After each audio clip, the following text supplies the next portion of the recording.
In 1986, Newport Beach, California, shimmered beneath the Pacific sun, the kind of place where salt air mingled with the scent of grilled food from seaside fairs and where life seemed predictably safe.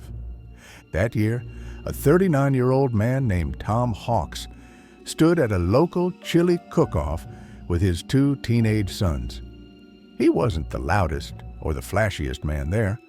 Broad-shouldered, mustached, tanned from years of outdoor work, Tom looked every bit the all-American father figure. He'd spent most of his life working long hours to give his boys the stability he never had. His marriage had ended a few years earlier, but he'd handled the divorce with quiet dignity, never letting bitterness reach his sons. Friends described him as steady, patient, and unshakably decent, the kind of man who would stop to help a stranger change a tire on a motorway. That afternoon, across the sea of people and laughter, Tom's gaze caught on a woman he didn't recognize. She stood near one of the stalls, auburn hair gleaming in the sunlight, her smile bright but modest. There was something magnetic about her, and before Tom even realized it, he was staring. She looked up, caught him, and blushed. He panicked, then, in a moment of courage, decided to walk over. "Hi," he said, sheepish grin breaking through the nerves. "I'm Tom." Her name was Jackie, 29, warm, funny, confident in a way that made conversation effortless. Within minutes, they were laughing, sharing stories about travel and food as if they'd known each other for years. From that day, the two were inseparable. They hiked, fished, and spent long evenings by the water talking about life. Tom admired Jackie's resilience. She'd survived a devastating motorbike accident at 22 that had nearly killed her and left her unable to have children. Yet she refused to let tragedy define her. She was grateful simply to be alive, and her optimism rubbed off on him. 3 years later, in 1989, they married before a crowd of 150 family and friends. Tom's sons adored her from the start. They began calling her Mum, not out of obligation, but out of love. Jackie treated them like her own. School projects, packed lunches, late-night talks when teenage trouble struck. She was fiercely protective and endlessly patient. For the next decade, the Hawks household became the picture of devotion. Holidays meant long drives to the desert, family picnics on the sand, and early mornings on the pier watching dolphins break the surface. Tom and Jackie were frugal but happy, living by a simple philosophy: experiences over possessions. When both sons grew up and moved out in 2002, Tom and Jackie faced a new chapter, the quiet kind that creeps up on every parent. The house echoed with silence, but instead of mourning the emptiness, they turned it into an opportunity. For years, they'd saved every extra dollar from their modest incomes, tucking it away with a goal in mind. They wanted freedom, true freedom, to retire early and live by the ocean they loved, not beside it, but on it. They dreamed of buying a yacht, traveling along the Californian and Mexican coastlines, anchoring wherever the mood struck. No alarm clocks, no commutes, just sea and sky. They called their plan the Great Adventure, and they saved for it obsessively. Jackie worked extra shifts. Tom sold off most of what they owned. By 2002, when the last of their sons left home, they were ready. They sold the house, withdrew every cent of their savings, and purchased a second-hand yacht. A bit tired, rough around the edges, but sound. They named her Well-Deserved. At first glance, she wasn't glamorous. Faded paint, worn decking, a few stubborn leaks. But Tom and Jackie poured themselves into restoring her. They cleaned until their hands blistered, replaced fittings, polished the chrome, stitched curtains, and planted tiny succulents on the galley windowsill. By summer's end, Well-Deserved was beautiful, a cozy floating home infused with the warmth of the couple who built it. Those who saw them at the marina said they looked younger at sea. Jackie would sit barefoot on deck, sketching seagulls in her notebook. Tom, shirtless under the sun, mended fishing nets and joked with fellow sailors. In photos, their smiles were wide, the horizon endless. For 2 blissful years, they sailed the coast, California to Baja, Mexico and back, living the dream they'd fought for. They caught fish for dinner, sipped wine under starlit skies, and woke to sunrise over turquoise water. Their lives had narrowed to the essentials: the sea, each other, and the steady rhythm of the waves. In late 2004, news reached them that changed everything. One of their sons called. He and his wife were expecting a child. Tom and Jackie were about to become grandparents. Jackie, who had once believed motherhood was a door permanently closed to her, was overjoyed. She spoke endlessly about holding the baby, spoiling it, teaching it to swim. Tom teased her that she was already planning nursery colors. For the first time in years, they thought about returning to land. They agreed that the timing felt right. They'd had their adventure. Now it was time to be close to family again. The plan was simple: sell Well-Deserved, use the proceeds to buy a small home near their sons, and settle into grandparenthood. They placed an advert in a boating magazine. Within days, interest flooded in. One call stood out: a polite young couple who said they were newly married, saving for their dream boat. Their names were Skylar and Jennifer DeLeon. Tom liked the sound of them. They seemed keen, earnest, family-oriented. The couple arranged to view the yacht within the week. Tom and Jackie called their sons with the good news. The dream boat that had carried them across oceans would soon belong to someone new. That would be the last phone call they ever made. A few days passed after that cheerful phone call, and then silence. No check-ins, no updates, not even a quick message to say the sale had gone through. Tom and Jackie were the kind of couple who rang their sons every other day. So when both their phones went dead, worry crept in fast.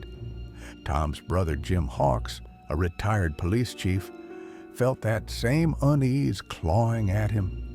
He'd spent his life reading the subtle signs of trouble, and this felt wrong. He drove down the Pacific Coast Highway to Newport Beach to see for himself. The marina was calm that morning, the sea like glass, but as Jim walked the dock towards Well-Deserved, a knot formed in his chest. The yacht looked uncharacteristically messy. Lines hung loose over the rail. Control panel covers were left off. A towel, dirty and stiff with salt, dangled from a porthole. Tom was obsessively tidy. He would never leave his boat like this. Jim peered through the cabin window. No movement, no sound. He called out their names. His voice only bounced back across the still water. Something had happened here. He slipped his business card under the cabin door, scribbling a note. Looking for Tom and Jackie Hawks. Please call me. He was halfway back to his car when his phone rang. A woman's voice. Young, bright, polite. Hello, this is Jennifer DeLeon. We found your card on our boat. Our boat. Jim froze. Jennifer explained that she and her husband Skylar had recently bought Well-Deserved. She even sounded frustrated herself. She said they'd been trying to reach Tom and Jackie, too. There were a few boat controls they didn't understand, and some of the couple's belongings had been left behind. A camera, clothes, odds and ends. "We want to return them," she said pleasantly. Jim listened carefully. Her story was neat. Too neat. When he asked whether she knew where the Hawks might have gone, Jennifer replied almost cheerfully, "They mentioned Mexico, somewhere near the Arizona border. Their son lives there. Maybe they're setting up a house." It was plausible, but it didn't feel right. Jim hung up and called Patricia Lalonde, the family friend who handled the Hawks' finances while they were at sea. If Tom and Jackie had sold the yacht, there should have been a $500,000 deposit. Patricia checked the accounts. Nothing. Not a penny. That's when Jim dialed the Newport Beach police. Detectives arrived within hours. Their first move was to look into the new owners.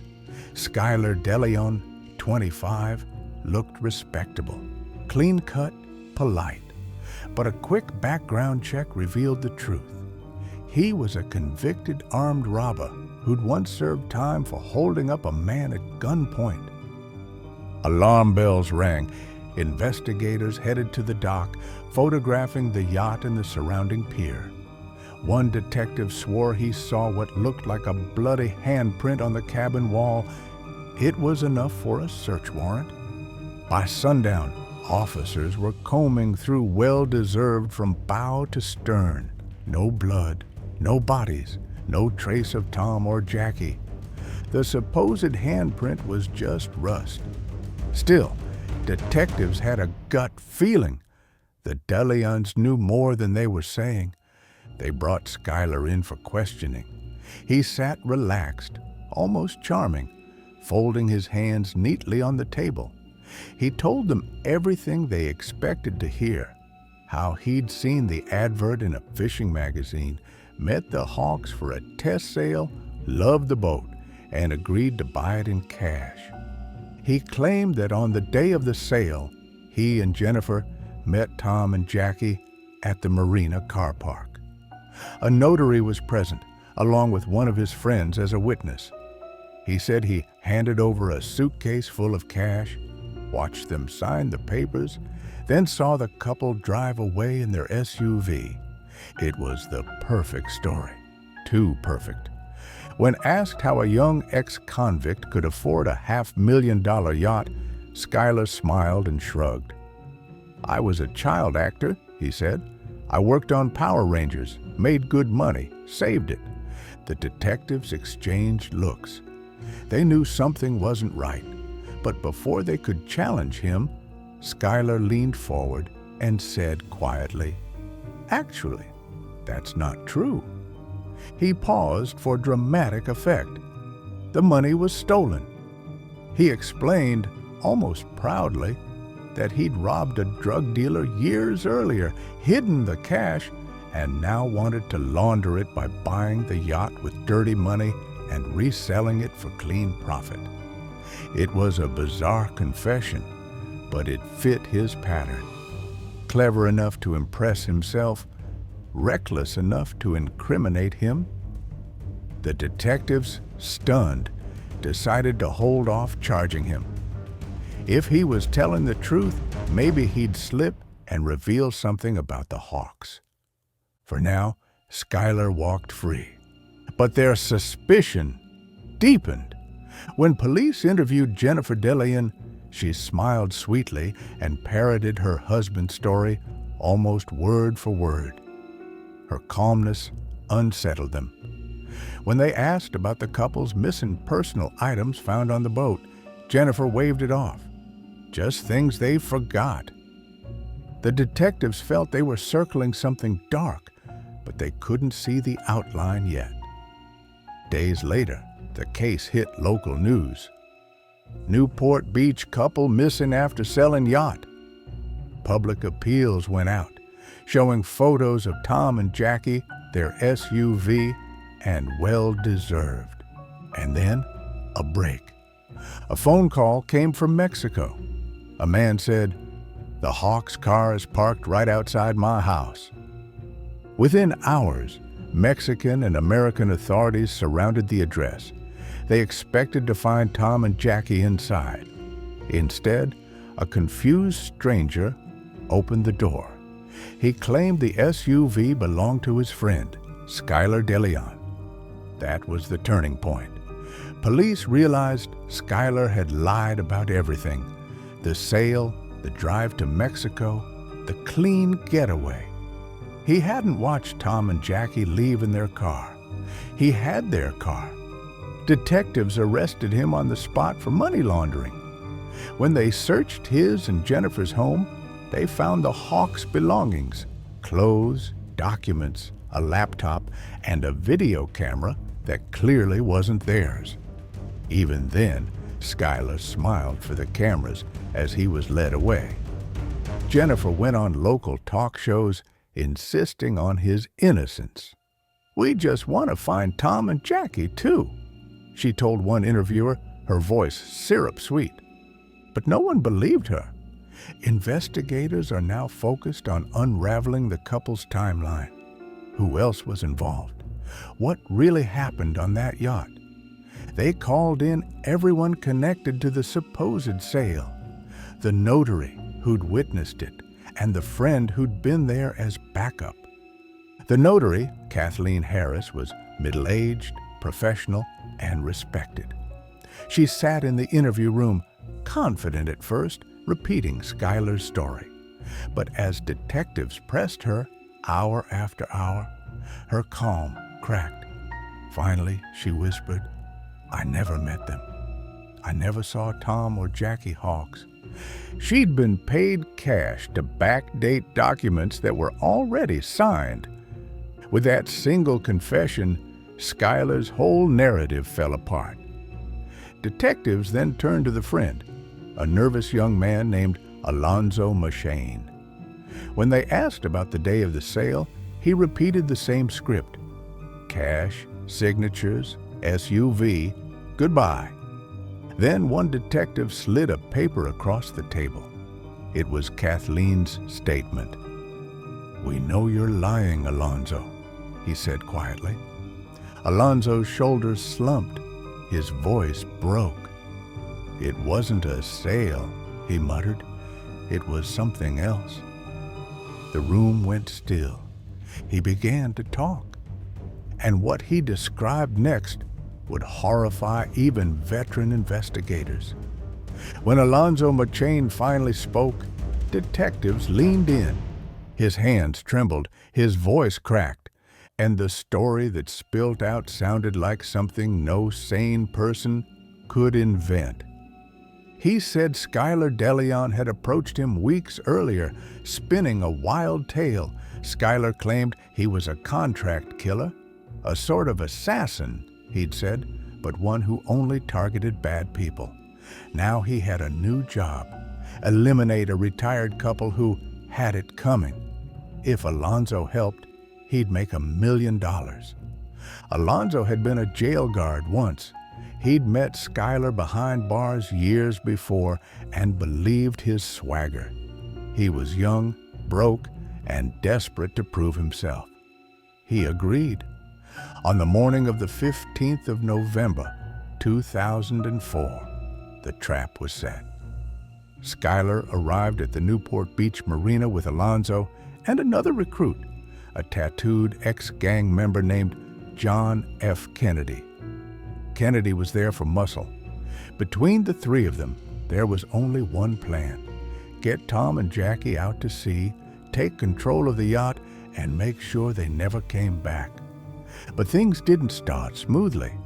Tom, ever cautious, immediately sensed something was wrong. The men were jumpy, mismatched, not true sailors. He whispered to Jackie that they could reschedule. Skylar caught the hesitation.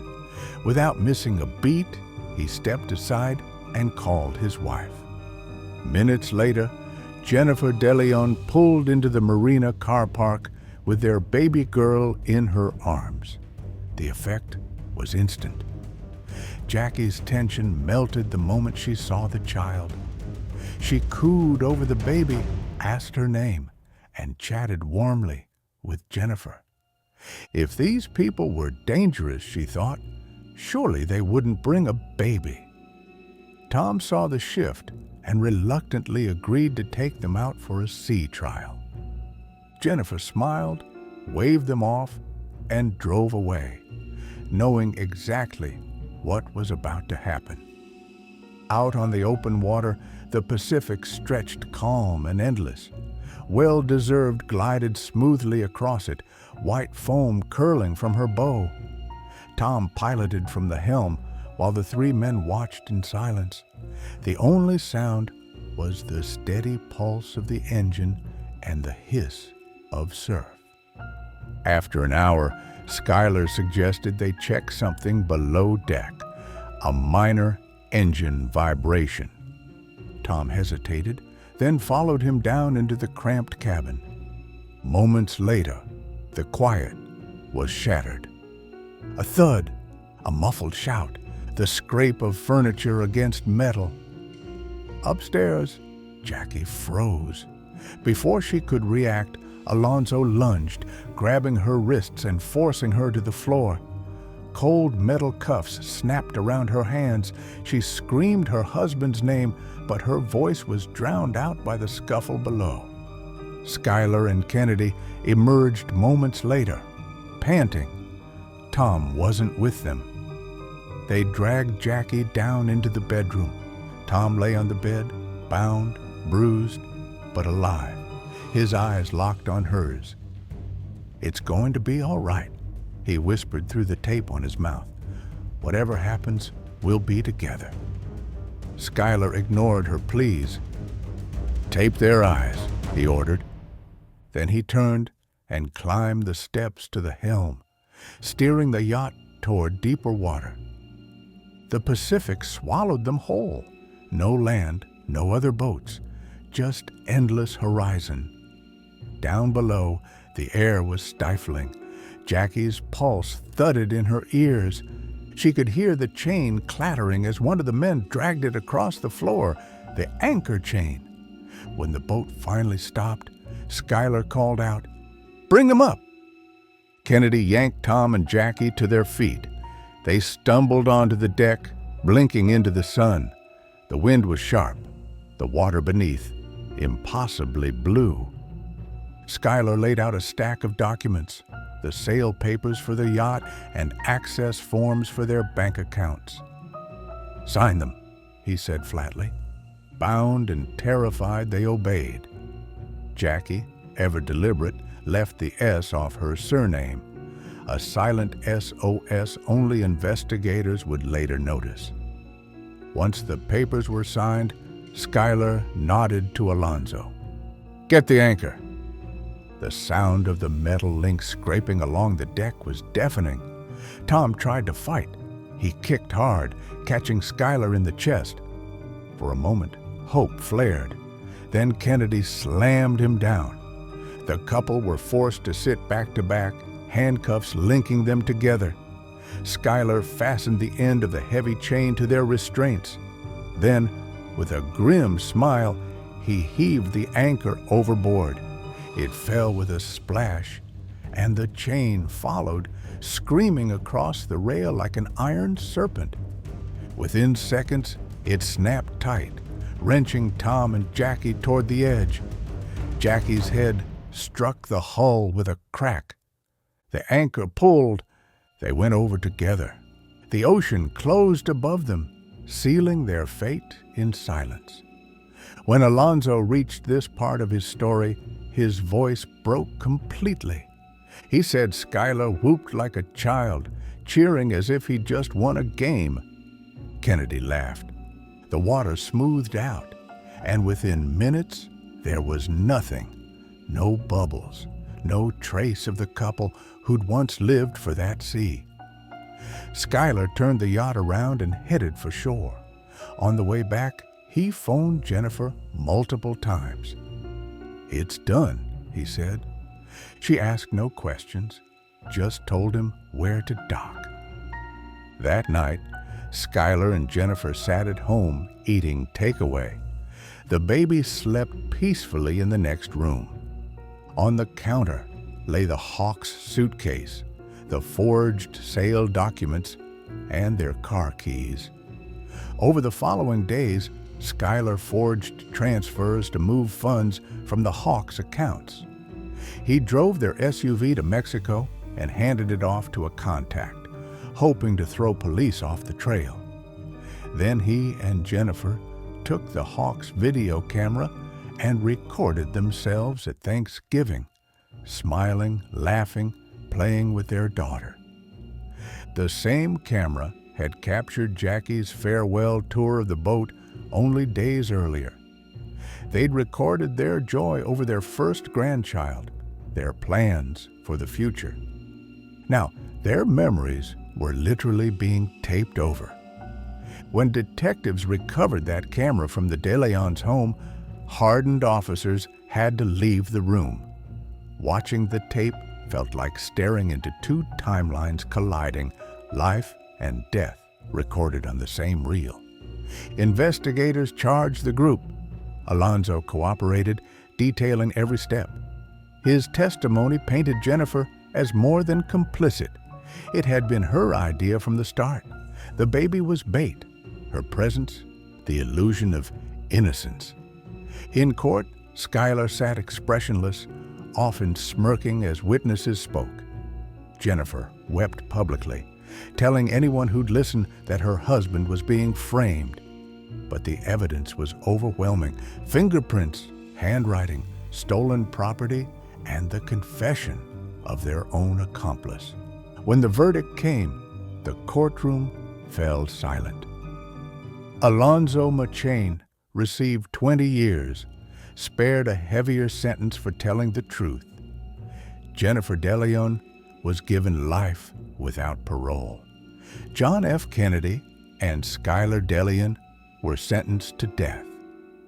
Tom and Jackie's bodies were never found. Somewhere 3,500 feet below, the anchor of well-deserved still rests, its chain entwined, their hands forever linked. Years later, former officers still speak of the case in hushed tones. It wasn't the violence that haunted them, it was the contrast, the warmth of that couple, their unshakable kindness against the cold calculation that destroyed them. At the Newport Beach Marina, the berth where well-deserved once moored remains open. Locals say that at dusk, when the light fades and the tide runs quiet, the water there stays strangely still, as if waiting. That concludes this MindVeil story. If this one lingered with you, share your thoughts below. Which moment chilled you the most? The fake sail, the anchor, or the camera that told two stories?